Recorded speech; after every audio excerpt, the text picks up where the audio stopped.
Hello YouTube, how's everyone doing? It's Professional here. Welcome back to my playthrough of Black Ops 1. We're continuing from where we left off. We're gonna do the mission Crash Site. Journey by river into Laotian territory in search of Dragovich's compound. Okay, let's do this. We'll do it on a hard end here.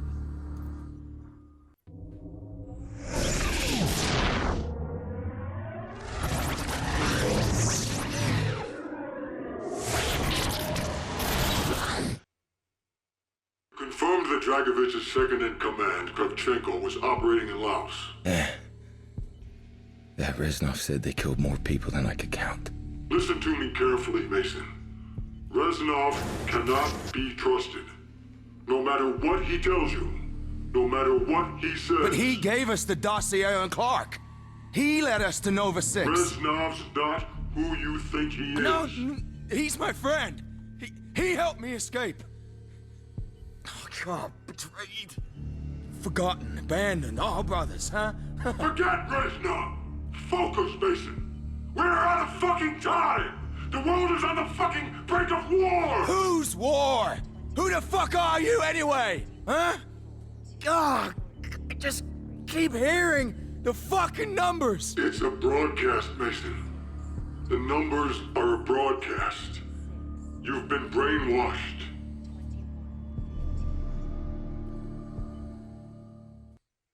You were in the Mekong, heading north to Krevchenko's compound. You were heading for Laos. Laos. Krevchenko. The fucking psycho was spraying nerve gas all over Vietnam. I had to kill him. You understand? I have to kill them all. Laos, Mason. You were heading up the Mekong River into Laos. You received word from Jason Hudson. Handler. What did he tell you? Hudson. The CIA downed a Soviet cargo plane carrying Nova 6. It went down in Laos. Our SOG team went in. What happened? I keep hearing the fucking numbers! It's a broadcast, Mason. The broadcast.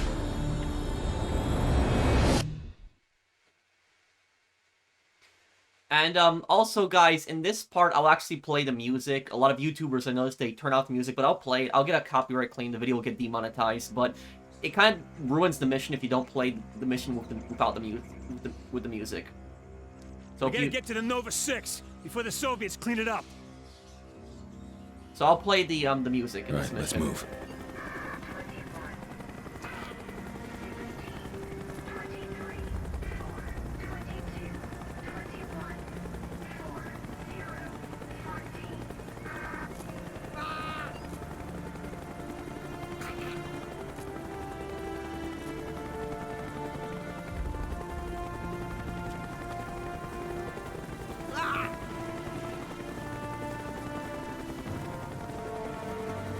Captured Vietcong here.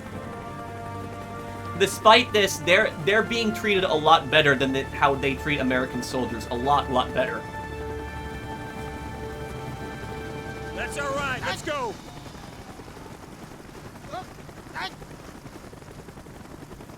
SOG, right? Right?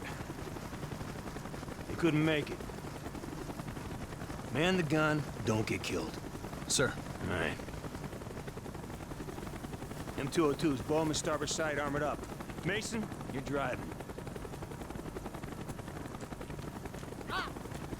Let's see what they think of this. Goes out to Sergeant Blundell and all our boys of the RPO.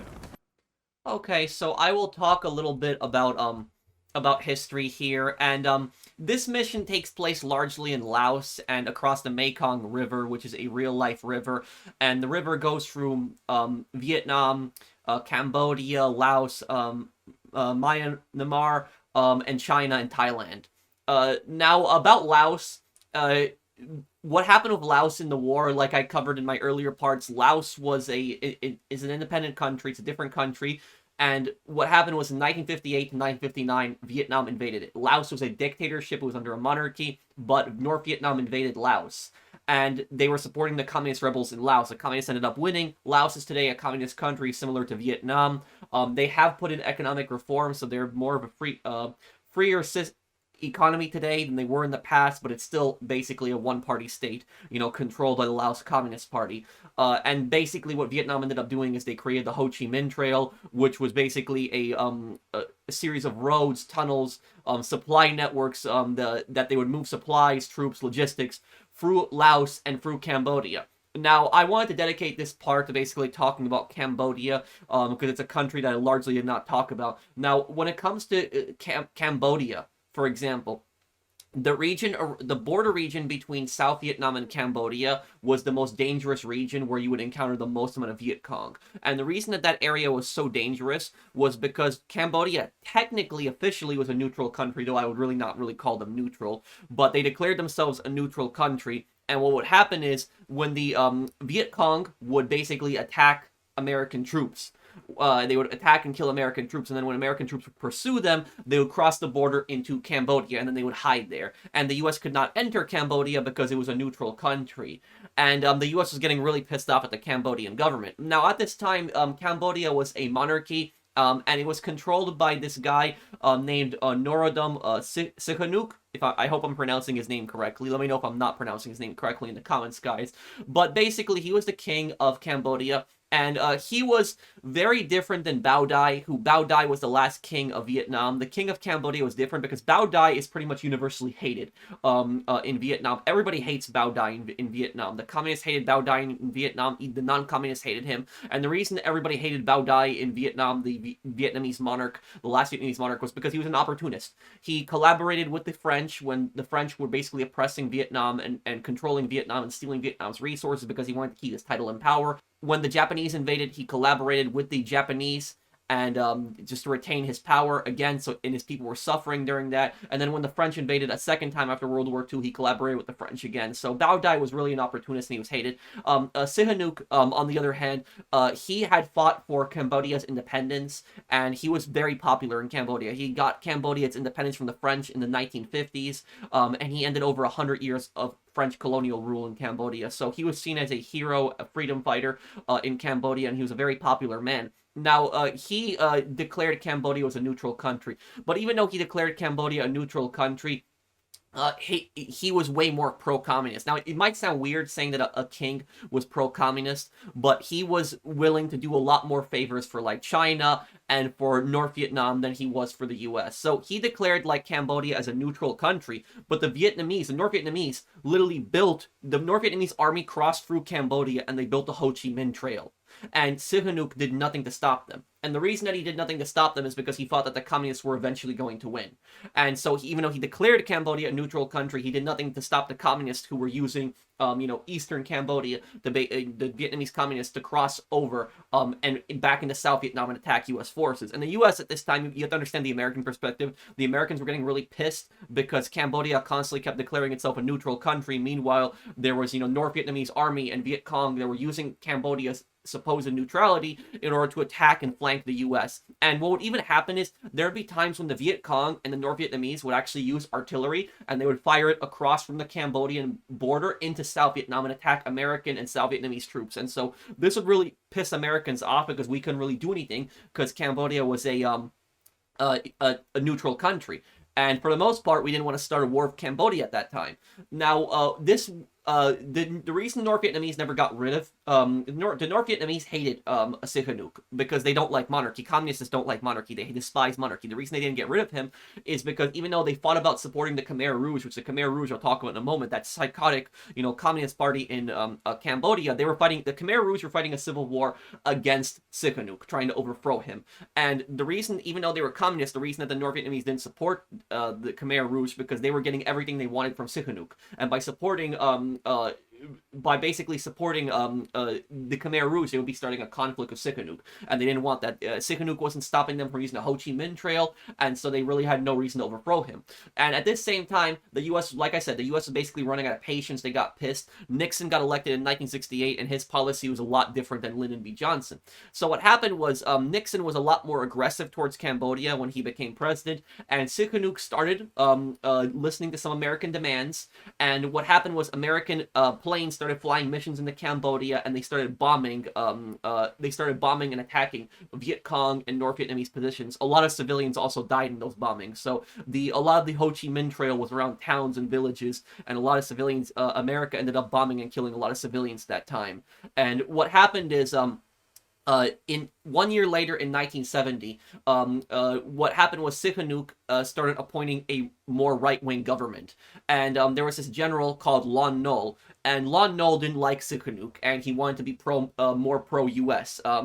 He was more of an opportunist. He wanted to seize power in Cambodia, and what happened was he basically went to the U.S. government and he told them, hey, if you support my coup, I'll give you what you want, and I'll give you access to Cambodia to fight the North Vietnamese and fight the Vietcong. And the U.S. agreed at that time. So the U.S. didn't really plan Lon Nol's coup. That's what's kind of, people don't understand that. They think that the U.S. planned the coup. The coup was already happening. So Lon Nol had planned the coup. He just went to the U.S. for support, and the U.S. was like, okay, we'll help you with the coup. And so the U.S. supported his coup, and Lon Nol ended up overthrowing Sihanouk when he was on an overseas trip. So when he was on an overseas trip, he overthrew him in a coup, and he declared himself dictator. Now, technically, Cambodia was declared a republic, but it was really a dictatorship controlled by Lon Nol for the next 5 years. Sihanouk went into hiding. He went into hiding in China originally, where China gave him sanctuary, and he started doing radio broadcasts, telling, the Cambodian people to resist Lon Nol's rule. Now, about Lon Nol, was Lon Nol a bad leader? Kind of. He was corrupt.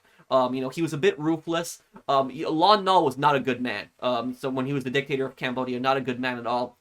He was more pro-US, but he was not necessarily a good person. Though, I will say, if you compare Lon Nol to, like, Pol Pot, who later came into power, Lon Nol was a bad guy, but Pol Pot was a very evil man. That's the difference between Lon Nol and Pol Pot. Lon Nol was not a good man, but he did not commit atrocities on the scale that Pol Pot did.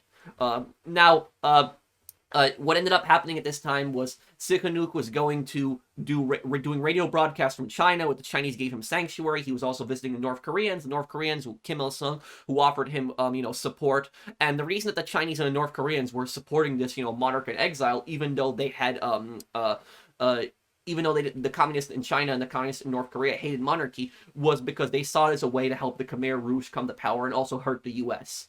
And so what ended up happening is Sihanouk ended up supporting the Khmer Rouge. The Khmer Rouge were the communists that were fighting in the Cambodian Civil War. They were originally fighting against him, but then when Sihanouk was overthrown and Lon Nol was now in power, he was basically supporting the Khmer Rouge and telling them that they're freedom fighters. They're fighting for Cambodia's independence and Cambodian freedom, and that helped the Khmer Rouge a lot. It really did help the Khmer Rouge gain a lot of support because the monarchy was pretty popular, and that's one of the reasons that the Khmer Rouge were never able to fully take over Cambodia in the earlier days of the Civil War, was because the monarchy was not on their side. Well, now with the monarchy endorsing them, a lot of people like the monarchy and supported the monarchy. They now supported the Khmer Rouge. And on top of that, North Vietnam really had no reason to overthrow Sihanouk because he was letting them use the trail and in order to basically invade and bomb South Vietnam. But now, because Sihanouk was now supporting the Khmer Rouge, the North Vietnamese were also supporting the Khmer Rouge. And so the North Vietnamese helped the Khmer Rouge to come to power. Sihanouk also did.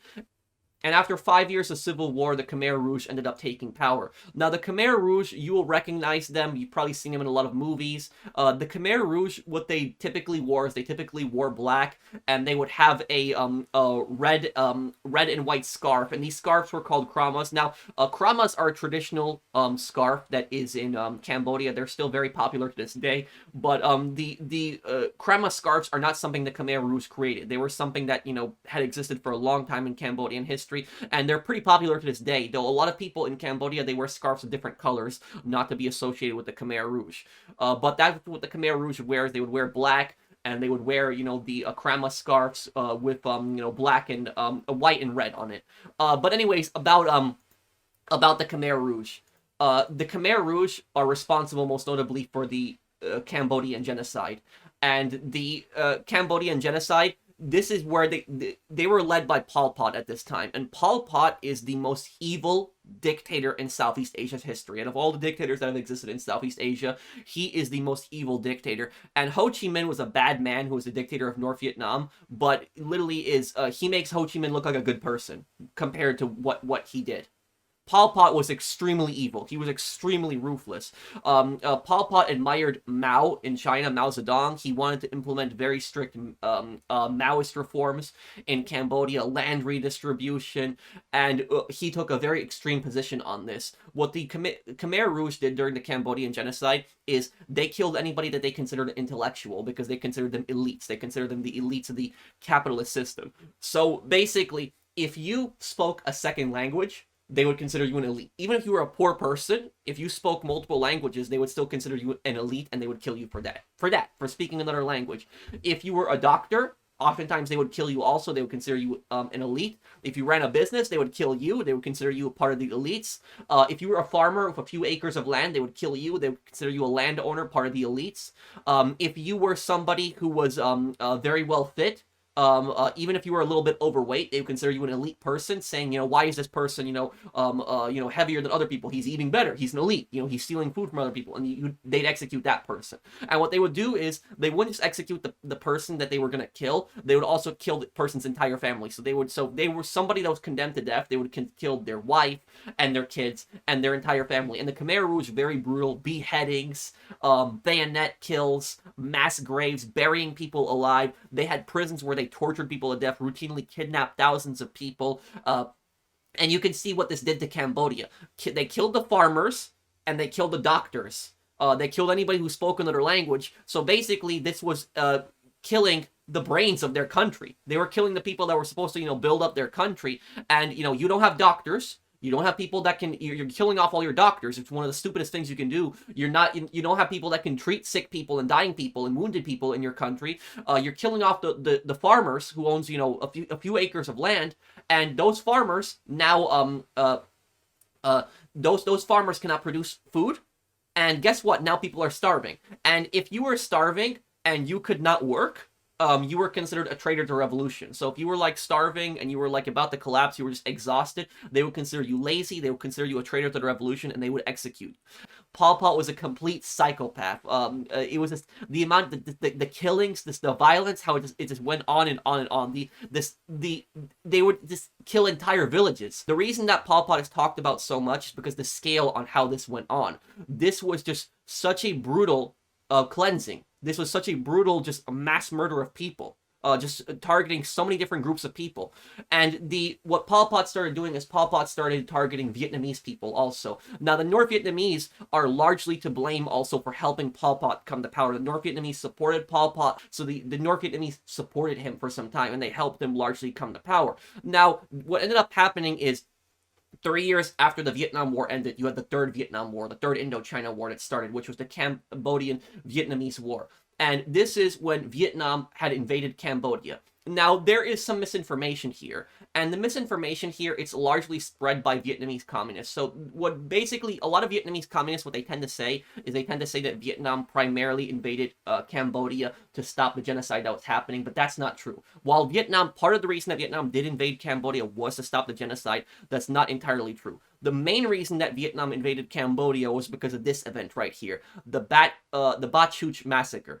This happened about half a year before Vietnam decided to invade Cambodia. What happened was Khmer Rouge troops had crossed the border into South Vietnam. They entered this village, and they killed over 3,000 people in this village, just mass murdering them, cutting off heads, bayoneting people, burning people alive, extremely, extremely brutal. They mutilated corpses where people weren't even identifiable. That's how badly they destroyed the bodies. So they were extremely brutal in their killings in Ba Chuch. And this was the largest massacre that the Khmer Rouge had committed against the Vietnamese. There was other massacres, but this was, at the time, the largest massacre that they had committed against the Vietnamese in Vietnam itself. Now, the Khmer Rouge had also attacked southern islands in Vietnam, and the Vietnamese had repelled them. But then at this point, when they did this one, this is where the Vietnamese Communist Party started discussing what to do about it exactly. And at this time, China was getting really pissed off at Vietnam too. And the reason that China was getting really pissed off at Vietnam is because China had supported North Vietnam a lot in their China had supported North Vietnam a lot in the Vietnam War. They gave them a lot of supplies, a lot of weapons, and China even ordered Sihanouk when he was still in power to build the to build the Sihanouk Trail, which would help the North Vietnamese and the Vietcong, and he agreed to build that. So China felt that Vietnam owed them a lot of debt for helping them out so much, but Vietnam, on the other hand, chose the Soviet Union. They chose to ally themselves with the Soviet Union over China, and this pissed China off a lot. Now, why did Vietnam actually choose the Soviet Union over China? The reason for that is because it's historical. Because even though Vietnam took a lot of help and aid from China at the start of the Vietnam War, the reason near the, in the 70s, especially in the mid to late 70s, the reason they got away from the Chinese and went closer to the Soviets was because China was seen historically as the oppressor of Vietnam. And China being so close to Vietnam, they could basically turn Vietnam into a puppet state of theirs. And the communists in Vietnam, as bad as they were, they didn't want the Chinese, occupying them, and they didn't want the Chinese controlling them. They at least wanted some sovereignty over their country. And so they did not. So they thought that by allying with the Soviets, they would have greater sovereignty over themselves because it would be a lot harder for the Soviets to control them. Would they don't even border them, but the Chinese border them on that. So that's why the Vietnamese communists were closer to the Soviets, and the Soviets and the Chinese hated each other. The Soviets and the Chinese had the Sino-Soviet split ever since Stalin died. So when Stalin died, they started hating each other because Khrushchev de-Stalinized the Soviet Union. Mao and the communists in China admired Stalin, and they hated Khrushchev for de-Stalinizing the Soviet Union. So that's why Vietnam was more closer to the Soviet Union than they were to China, and this pissed off China a lot. So what happened is at this time the Chinese were supporting the Khmer Rouge in Cambodia. They were supporting them, they were funding them, and like 90% of the Khmer Rouge's aid came from China. They were their main source of China basically propped up that regime and supported it. North Vietnam has a lot of responsibility in helping the Khmer Rouge to come to power because they fought with them when Sihanouk got overthrown in that coup. They helped the Khmer Rouge and they helped them come to power also. But then later on, it was mostly China. Now, did the U.S. have a role in this? The U.S. gave Cambodia a lot of aid, but most of that aid was given to the government before the Khmer Rouge came to power. The U.S. did do some bad things during the Cambodian-Vietnamese War. Like, for example, the U.S. condemned Vietnam for invading Cambodia in the United Nations. They went against Vietnam for that. And the primary, and that was kind of messed up because Vietnam kind of was right in invading Cambodia. They were justified in that. But the reason that the U.S. had gone against Vietnam in that was because it was more the enemy of my enemy fighting. That was it. Your two enemies. Your one enemy, communist Cambodia, Khmer Rouge Cambodia, and communist Vietnam fighting. So both of them fighting each other. That was why the U.S. went against Vietnam in the United Nations. It was basically the U.S. wanted Vietnam and Cambodia to destroy themselves. That was the primary motivation here. The U.S. saw two enemies fighting each other, and they basically just wanted them to keep fighting. And the U.S. was still really angry about the Vietnam War. But about what happened to Sihanouk at this time.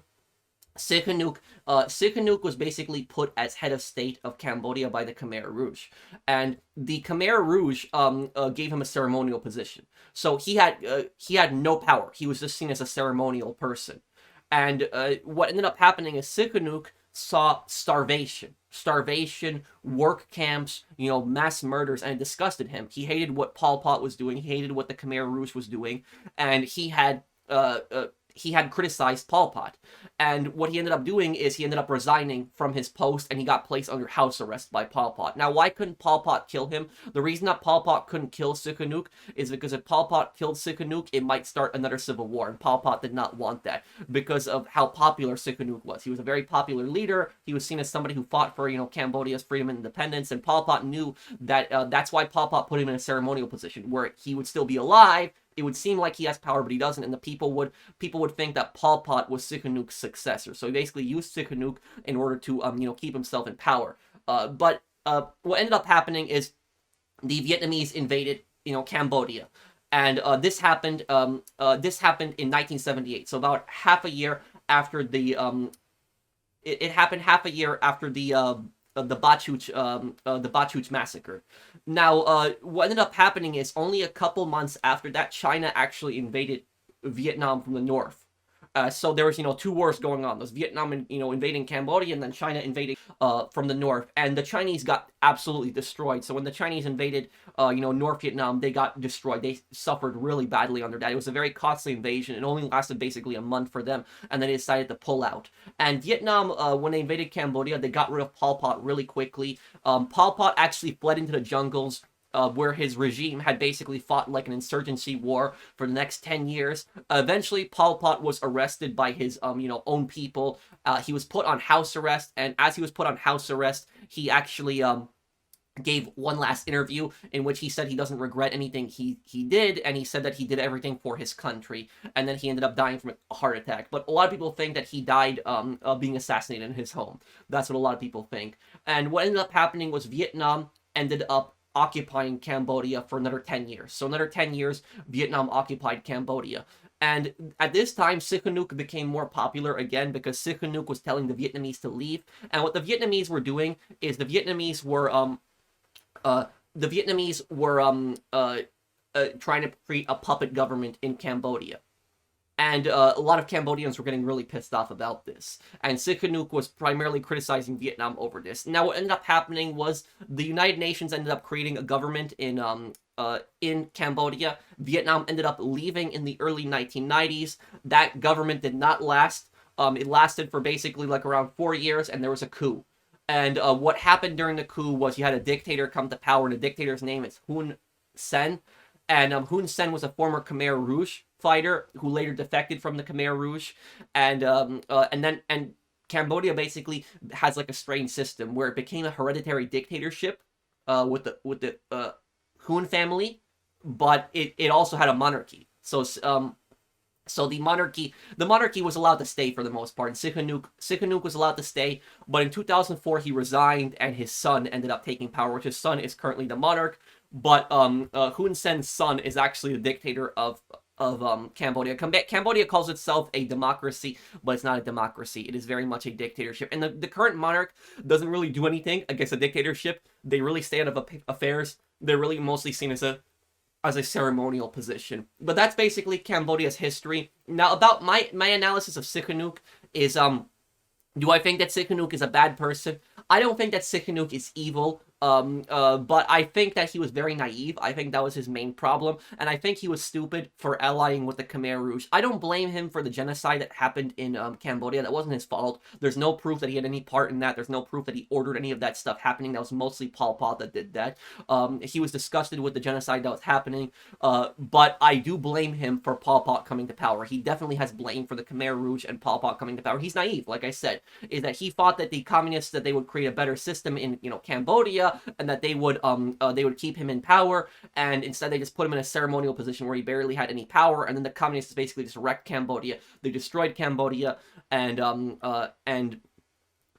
they killed so many people in Cambodia. And the thing is, to this day, there are so many stupid communists out there who say, oh, the Khmer Rouge were not communists. They weren't true communists. But that's nonsense. The Khmer Rouge identified themselves as Maoists. They very much supported a communist system. And the thing about this is North Vietnam, or Vietnam, I would say, blames like the U.S. for that, saying that the U.S. had propped up the Khmer Rouge. But no, the U.S. had supported the government beforehand. The U.S. considered the Khmer Rouge an enemy. The U.S., like I said, the U.S. did condemn Vietnam for invading Cambodia, and Vietnam did have a right to invade Cambodia because their people were getting attacked by the Khmer Rouge. The reason the Khmer Rouge were attacking Vietnam is because of some nonsense claim. The Khmer Rouge were saying that area where they committed the massacre was controlled by Cambodia 400 years ago, and they had rights to it. It was just a bunch of nonsense. So the Khmer Rouge were violating Vietnam's, sovereignty. They were killing Vietnamese people, and the Vietnamese government had a right to respond and, attack them. And Vietnam does deserve credit for helping to end, the genocide, because if they did not stop Pol Pot would have killed millions more people. So, the genocide would have still kept going on. But at the same time is what the Vietnamese communists are leaving out of this story is they're leaving out the part that they supported Pol Pot. They helped Pol Pot rise to power. It was North Vietnam and China that mostly helped Pol Pot rise to power, and then Pol Pot later was funded mostly by China. But North Vietnam has a responsibility in it. They helped Pol Pot come to power, and North Vietnam was not doing anything about the genocide that was going on in Cambodia. For 3 years, they did nothing. It wasn't until the Khmer Rouge started invading parts of Vietnam and then slaughtering Vietnamese people, that's when the Vietnamese responded. So basically, they're taking credit at the same time for something that they that they helped create. They helped Pol Pot get put in power, and then Pol Pot started committing these atrocities. So that's basically what I'll say about it. Is does Vietnam deserve credit for helping to end Pol Pot's regime and, you know, and stopping the genocide? Yes, but at the same time, is they were part of the reason on why Pol Pot came to power. Now, I don't think that North Vietnam expected Pol Pot to commit that genocide, but they helped him come to power, and so they supported his group.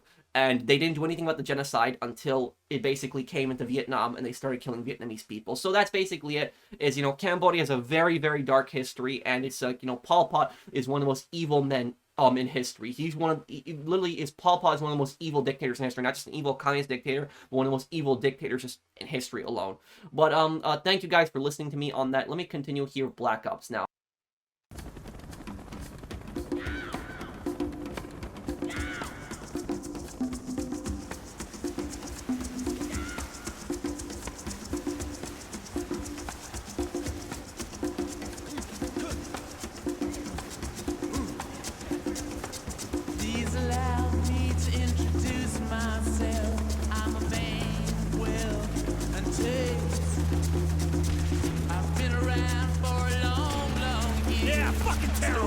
Heads up! Enemy camp ahead! On the left! RPGs! Mason, fire your makeup! She's coming down! We have 4 shots before we need to reload! Mortar fire! Both missile launched up ahead! 3 of them! Reloading! One down! Stop it, Mason! You're on the move! Out! Reload it, Mason! Fire! Watch out! SOG! Nice one, Mason. Now head for that barricade blocking the river. Our boys will take care of it. Stuck around St. Petersburg when I saw it was a time for a change. Hell yeah! Woo! Killed the Tsar and his ministers. Anastasia screamed in vain. Multiple targets, tower straight ahead. RPGs to the right. Kids, keep your head down. Shred those bastards! It's collapsing! He's just like back in Mongolia, Mason! Another tower! Out! Another one down, baby! I forgot how awesome this mission is. Fuck! DSU cockpit to the left! The Mason! What are you waiting for? Fire! Roll up the wall and then right back, Mason! 2 more towers, dead ahead! Moving at both flanks!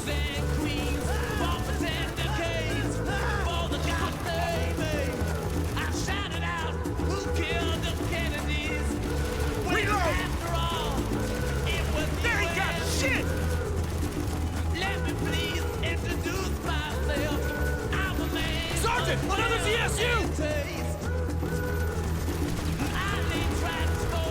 Need more ammo! Might be some more.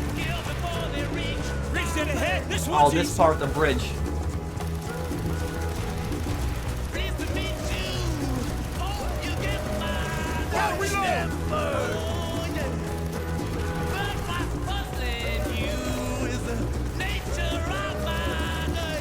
No, Mason, they're ours!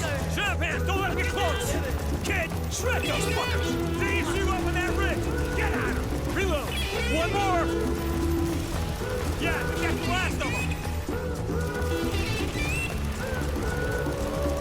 Lights out, motherfucker! Out! Reload!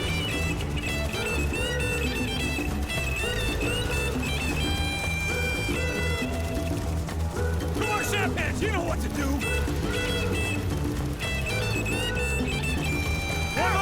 Another CSU! How many more fucking things are there? Pleased to meet you. Hope you get my name. It's gotta be the last of them. But what's confusing you is just the nature of my game. Wait, reloading.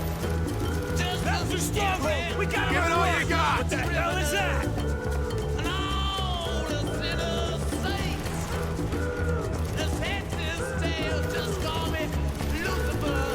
Something big is on its way. This is it, boys. PT boat, aim for the back. The engine's in the rear. Don't just sit there, Mason. That thing would tear us to pieces. The engine's blowing. Finish him down. We got him. Is that all they got? Medic!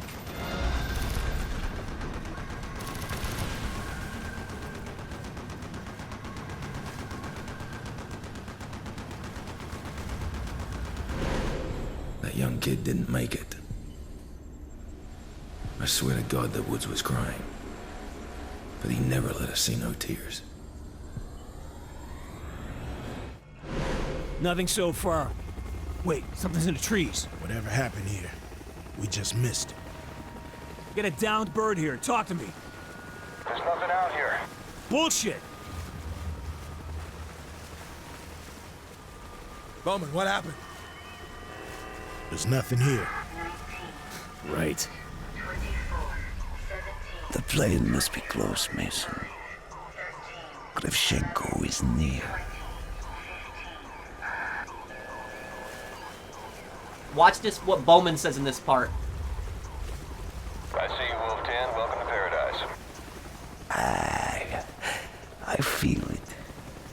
Krevchenko is near. Say again. Krevchenko, he must be near. I fucking hope so.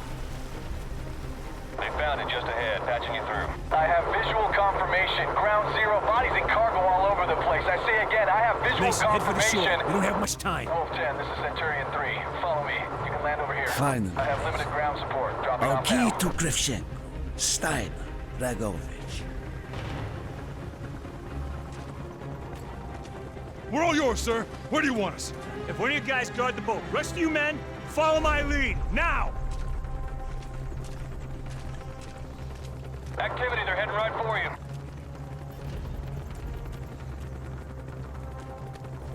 Movement, Centurion 4-5, air support now. Bắt hay. Rõ. Xác nhận. Anh nói xuống đấy. Có rồi. Có người bị thương. Tại chỗ rồi. Phải. Tao thấy á. Hãy yếu lưới đạn. Target down! Tao thấy Left á. hill! Anh bị thương rồi. Okay, I'd rather have this without the long scope on At it. the brush line! ACOG.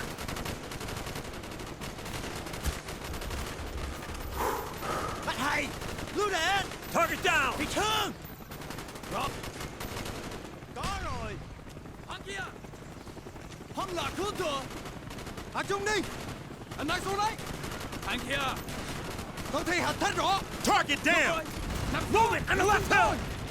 Để tôi. Tại chỗ rồi. He's down! Tôi hiểu rồi. Phải. Roger that! Đủ má. Find that stuff!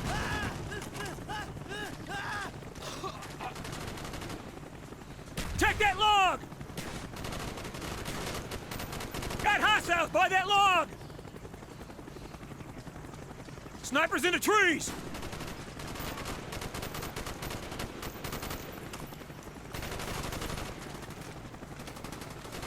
Hăng là thương. Waterfall! Hostile! Hạ chúng tôi. Nằm xuống. Để chúng tôi. Tôi thấy Got chúng one by rồi. the waterfall! Bắt hay. Có rồi. He's down! By that damn tree!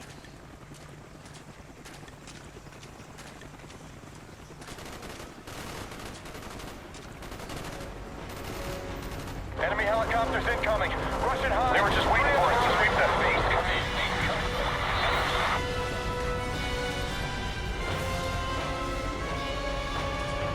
In the tree! Sniper!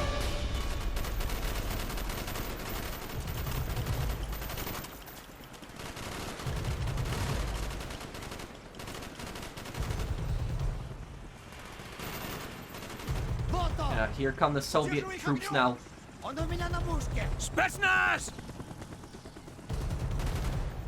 Подтверждай. He's down! Повордай! Понятно. Поле зрения. Я вижу, это я!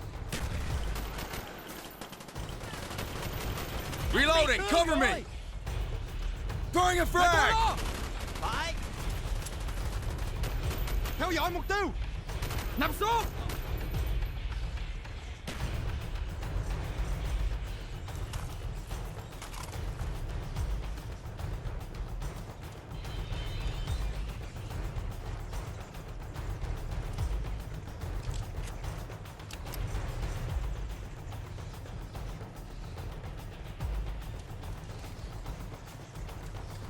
In the tree! Sniper!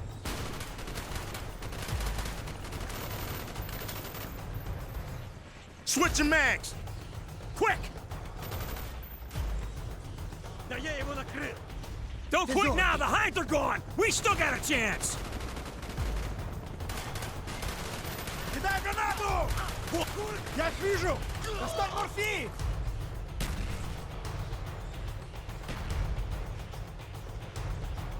Граната к бою! That's the last of them. That's why the hinds went away. They can't leave any evidence. The cargo must have been Nova 6.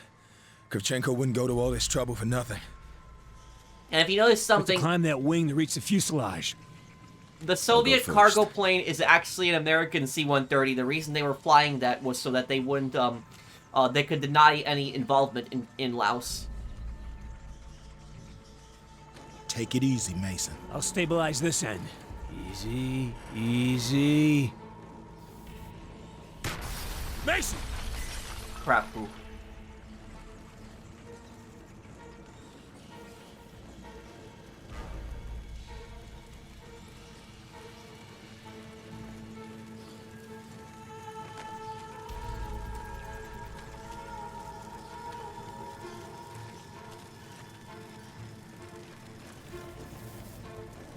Some of the gas went off here.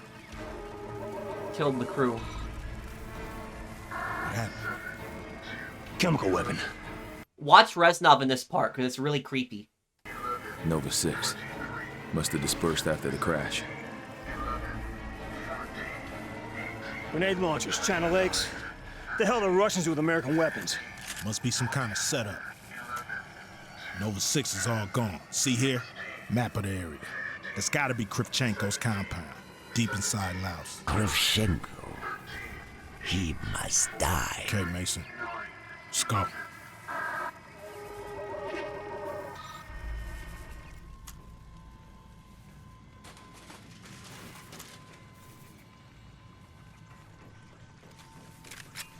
Down there, look! Bowman sniper rifle. Mason, use the China Lake. Blow these fuckers the kingdom come. You got it. Movement by the tree line! Target down!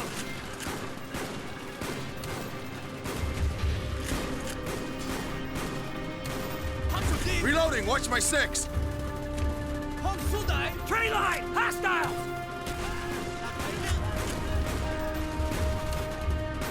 Man, I've gotten pretty good with this grenade launcher. Incoming! Contact down!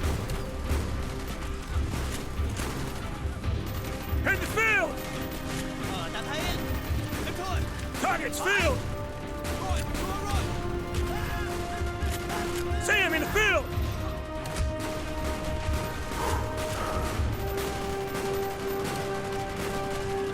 Fuck, the hinds are back!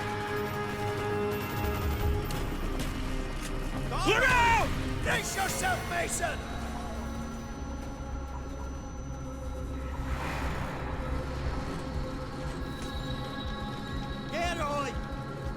Oh no.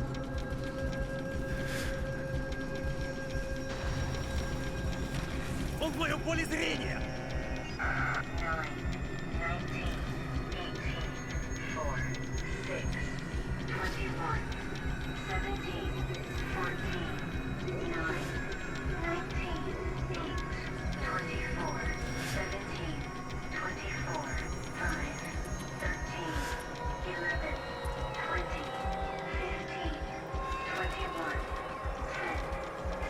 Dragovich. Krevchenko. It's been too long, Mason. We must make up for lost time.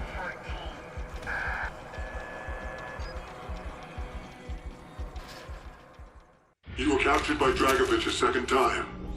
Your unit was MIA in Laos, presumed dead. Your handler, Hudson, had no choice but to continue. So I guess we will wrap this up here, guys.